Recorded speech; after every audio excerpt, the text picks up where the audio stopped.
Sharing is caring. दोनों भाई नाश्ते की टेबल पर बैठे थे। प्रियंका, मेरा नाश्ता कहाँ है? भाभी, मुझे भी ऑफिस के लिए लेट हो रहा है।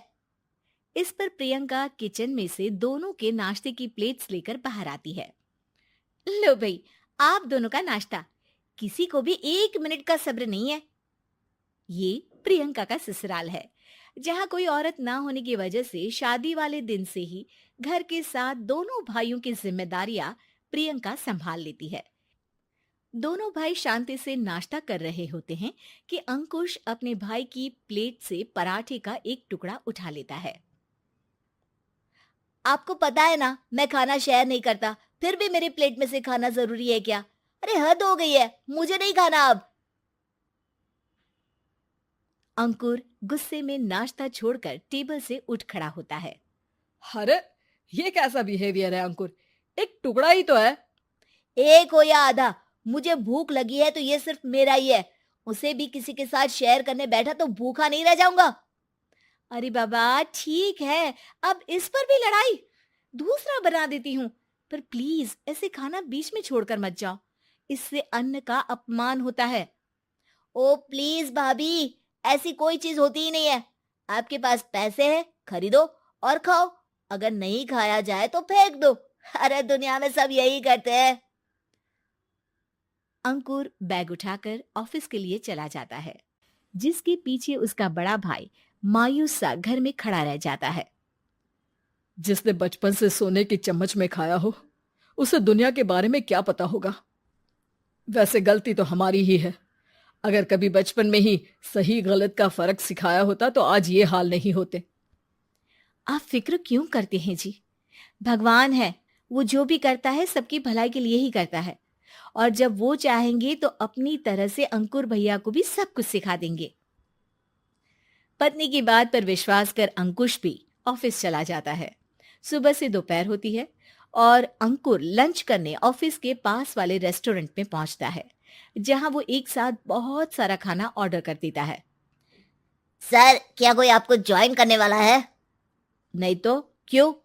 अब कुछ नहीं सर, ऐसे ही।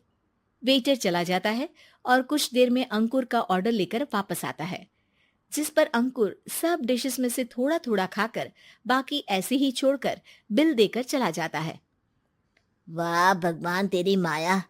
कहीं कोई एक एक टुकड़े के लिए तरसता रहता है और ये 5 लोगों का खाना ऑर्डर करके एक का भी पूरा नहीं खाते। पैसे वालों की माया। वेटर टेबल साफ कर बचा हुआ सारा खाना लेकर रेस्टोरेंट के पीछे घूम रहे बच्चों के पास पहुंच जाता है, जिसे देख बच्चों के चेहरे खिल उठते हैं। वाह, आज इतना सारा खाना आया। थैंक यू भैया। भगवान आपको खाने की फैक्ट्री बना दे। अगर ये फैक्ट्री मेरी होती तो तुम लोगों को कभी किसी का झूठा बचा हुआ खाना नहीं खाना पड़ता। चलो तुम लोग खाओ, पर ध्यान रखो किसी को पता ना चले, नहीं तो मेरी नौकरी चली जाएगी। इसी के साथ दिन बीतता है और रात को दोनों भाई एक साथ घर पहुंचते हैं। कुछ देर में सब डिनर करने बैठते हैं, जहां अंकुश अंकुर को समझाने की कोशिश करता है। अंकुर, अगर हमें लाइफ में सब कुछ मिला है, इसका ये मतलब नहीं कि तुम उसका गलत फायदा उठाओ, बल्कि तुम्हें उसकी मदद से दूसरों को भी मदद करनी चाहिए। भैया, जिनके पास नहीं है उनकी वजह मैं तो नहीं ना। और ऐसे बहुत लोग हैं जिनके पास सब कुछ है। इसलिए अगर मैं एक इंसान कुछ नहीं करूंगा तो कोई फर्क नहीं पड़ने वाला।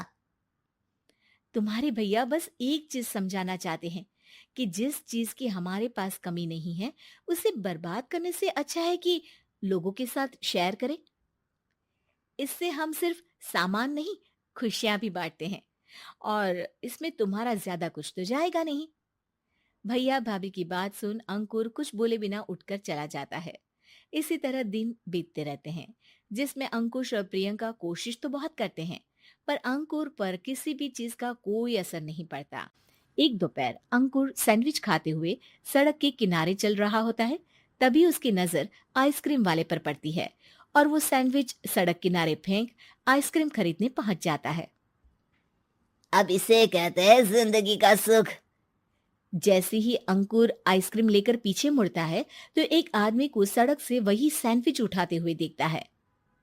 वो आदमी बहुत कमजोर, गरीब, जैसे बहुत दिनों से खाना ना खाया हो वैसा लग रहा था। अंकुर उसके पास जाकर खड़ा हो जाता है। उसे देखकर आदमी सैंडविच अंकुर की तरफ कर देता है। आपको भी खाना है क्या? क्या हम इसे आधा आधा कर ले? मुझे बहुत भूख लगी है। वो मेरा ही झूठा सैंडविच है। तुम दूसरा खरीद कर क्यों नहीं खा लेते? इसे क्यों खा रहे हो?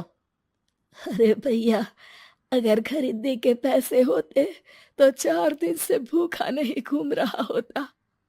हैं? क्या? तुमने 4 दिन से कुछ नहीं खाया, फिर भी इस आधे सैंडविच को मेरे साथ बांटने के लिए तैयार हो गए? क्यों? अरे भैया, पैसा नहीं है तो क्या हुआ, इंसानियत आज भी उतनी महंगी नहीं हुई, और ना ही उस पर अमीर गरीब का टैग लगा है जो हम उसे रख ना सके। पर अफसोस, आजकल लोगों के अंदर पोषण, खून या विटामिन से ज्यादा इंसानियत की कमी होने लगी है। आदमी की बातों से अंकुर को समझ में आ जाता है कि वो आज तक कितना गलत काम करता आ रहा था।